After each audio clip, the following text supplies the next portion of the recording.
অনেক মেয়েরাই আছে যারা রান্না বান্না কিছুই জানে না আর শেখার চেষ্টাও করে না। কারণ কি, শ্বশুর বাড়িতে গেলে তো সেই রান্না করে খাওয়াই লাগবে, তখন এমনিতেই শিখে যাবে।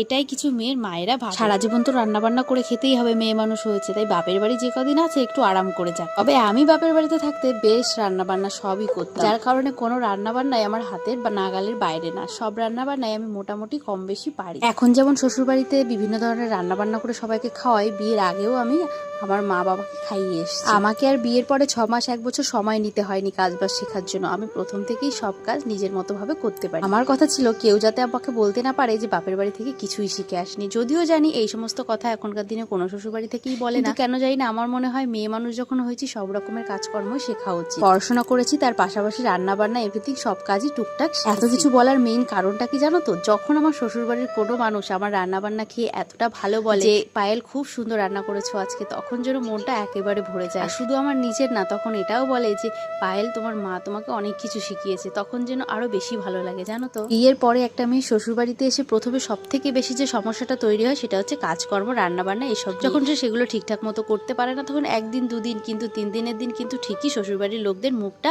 অন্যরকম হয়ে যায়।